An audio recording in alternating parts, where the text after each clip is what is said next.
Olá, quero falar com você que é empregado dos Correios e que sofreu algum tipo de acidente, não precisa ter sido acidente de trabalho, qualquer tipo de acidente, ou que sofreu, ou que sofre com alguma doença, essa sim, que tenha sido causada pelo trabalho ou pelo menos que foi agravada pelas condições de trabalho.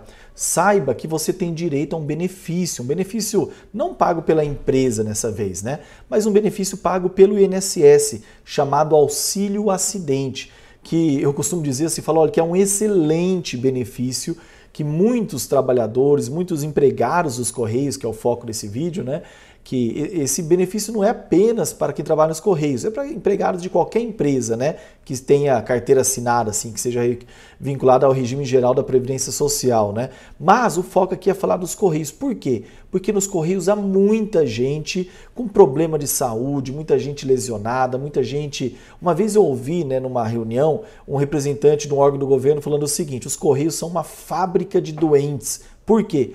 Devido à grande quantidade de pessoas com problemas nos ombros, nos joelhos, na coluna, no quadril, por carregar aquela mochila pesada, por ficar ali fazendo aquela atividade repetitiva ali com aquelas encomendas, os OTTs, os carteiros, os atendentes comerciais sofrem muito com problemas de saúde. Então saibam que existe esse benefício pago pelo INSS. Eu falo que ele eu falo que ele é excelente, por quê? Porque a pessoa pode receber esse benefício, o trabalhador, e continuar na mesma função. Não precisa necessariamente essa pessoa ser reabilitada. Ela pode estar na mesma função e receber e conseguir esse benefício do auxílio acidente. Ela pode mudar de função, se foi reabilitado, melhor ainda. Eu até falo no texto que, teoricamente, todos os reabilitados, assim, exagerando um pouco, mas todos os reabilitados têm direito a esse auxílio acidente. Porque quando ele foi reabilitado,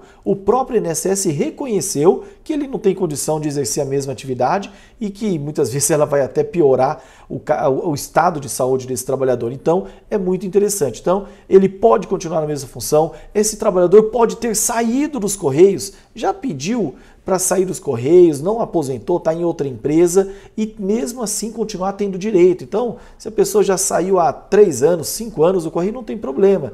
Desde que ela na época tenha sofrido uma doença que foi agravada ou que foi causada pelo trabalho, ou na época sofreu algum tipo de acidente que causou uma limitação na força de trabalho, na capacidade de trabalho, então esse empregado tem direito, ou esse ex-empregado dos Correios, tem direito a receber esse benefício, que é muito importante, Por que é uma novidade, doutor Henrique? É algo que mudou na lei? Não, é algo que a gente já faz há muitos anos, em vários estados, Então a gente está sempre chamando atenção, mas a ideia é reforçar para a importância desse benefício, tá? E hoje até me chamou a atenção num caso aqui no estado do Paraná, que teve uma decisão bem interessante, de um cliente nosso, que aconteceu o seguinte: ele entrou em 2013 nos Correios, ele era OTT e ele teve problemas, o dele foi coluna, transtornos de discos lombares e de outros discos intervertebrais com radiculopatia, dor lombar baixa e ciática. E por conta disso ele foi para o INSS, ficou afastado um tempo e depois acabou sendo reabilitado, Acabou sendo reabilitado em 2017 mesmo, quando ele começou a desenvolver a doença, foi para o INSS e ficou um tempo afastado. Daí o que aconteceu? Nós entramos com uma ação para ele perante aqui foi a Justiça Estadual. O juiz pegou e mandou fazer uma perícia médica nele. O perito afirmou que existe nexo, que a doença foi, no mínimo, agravada pelo trabalho, mas no caso dele o perito disse que foi causado, o perito da Justiça reconheceu e que ele ficou com uma limitação, porque se foi reabilitado é a prova da limitação, óbvio. E acabou o quê?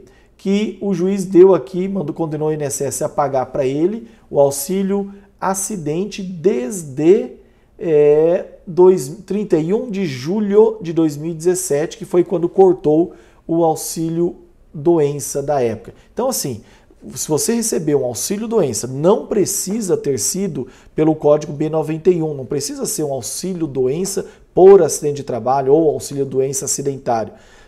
pode ser o Código 31 também. Você recebeu um benefício desse por causa de um acidente. Pode ter sido andando de moto no final de semana, jogando bola, caiu em casa, foi trocar a lâmpada lá, trocar a telha, caiu, machucou, não importa a causa do acidente. Se você ficou com limitação, você tem direito. Se é uma questão de doença, daí ela já tem que ter nexo com o trabalho, né? O trabalho pode até não ter sido a única causa, mas se o trabalho contribuiu, né, ele agravou, ele agiu como a gente chama de concausa, então nesse caso, esse trabalhador ou você que está assistindo vai ter direito de receber esse auxílio acidente. Mas, doutor Henrique, quanto que é esse benefício? Compensa? Olha, existe um cálculo para fazer, né? Eu falo o seguinte, para simplificar, ele é metade do valor de uma aposentadoria por invalidez. Por que por invalidez? Porque não tem fator previdenciário. Então, pega o que a pessoa recebia, eu falo assim também, quanto você recebia de auxílio-doença na época? O auxílio-doença é 91% ali da média, né? Então, quanto você recebia? Recebia 2.000 e tanto, né? Então, se fosse aposentado, ia receber 9% a mais, um pouquinho a mais, né? E então, esse auxílio acidente vai ser metade desse valor, ou seja, compensa muito. Por quê? Porque a pessoa pode continuar nos Correios, na mesma função, pode mudar de função, pode ter ido para outra empresa, pode ter saído, pode fazer um outro concurso, não impede essa pessoa de continuar a vida, não faz mais revisão, perícia, nada. Por quê? Porque não se alega que a pessoa está inválida, igual no caso de uma aposentadoria por invalidez, que a pessoa às vezes fica lá com medo, né? Porque se eu fizer qualquer coisa, vão me cortar o benefício. Então é um medo real, né? E se está aposentado por invalidez é porque não pode trabalhar mesmo, né? Agora, o auxílio acidente não. A gente não fala que a pessoa está inválida totalmente, mas apenas que tem uma redução ou que faz a mesma atividade, porém com mais esforço. Então, provou limitação, já tem direito, tá bom? Então, fique atento a esse direito, tá? Deixa eu ver se tem mais algum ponto aqui que eu chamo a atenção no artigo. No artigo eu falo sobre a questão de documento, né? Às vezes, CAT é importante, mas nem sempre tem CAT, é dificuldade para as empresas emitirem CAT. Então, laudo médico, atestado, se é um acidente, um boletim de ocorrência, né? Ou às vezes alguma notícia em que saia. Mas se é uma questão de doença que foi causada pelo trabalho ocupacional, que é a grande maioria das hipóteses, né? Então, laudos, exames, atestados, para quê? Para mostrar para o juiz, né? Daí a gente relata o que essa pessoa fazia, carregava peso, manuseava objeto, tirava de uma esteira, colocava no chão, passava para cima de um balcão. Para quê? Para evidenciar que tem relação entre o que a pessoa teve de problema de saúde com o que a pessoa fazia. E provando tudo isso daí, né, que não é algo muito difícil, ela tem direito. E doutor Henrique, um outro ponto aqui que eu chamo, né, prazo para buscar o direito, né? Leia o artigo, hein, por favor. Doutor Henrique, qual que é o prazo? Não é igual uma ação trabalhista que se você não entrar naquele prazo você perde tudo, ou uma ação de seguro que tem um prazo, ou uma indenização. Essa daí a gente fala o seguinte, que teoricamente até não teria um prazo, né, assim, os técnicos, né, vão me tacar pedra, mas esse vídeo é para o trabalhador, para o empregado ali que está sofrendo. Por quê? Se faz 8 anos que cortou o seu auxílio-doença, você pode entrar, só que você vai receber apenas os últimos 5 anos anteriores à data que você entrou com a ação. Então você entrou com a ação agora, então vai receber os últimos 5 anos, mesmo que tenha cortado a 8, a 7, a 6, e o que ficou ainda acumulando enquanto o processo continuou, você também vai ter direito de receber, tá bom? Então esse é o prazo, você entra e pede ali. Uma coisa que eu chamo a atenção é a questão da prorrogação. Sempre peça, porque com a tal da alta programada, né, o INSS concede um benefício e já põe a data de fim. Então a jurisprudência tem caminhado para o sentido de exigir, né, para a pessoa poder entrar com ação, exigir que ela não concorde com aquela data de cessação, que ela peça a prorrogação,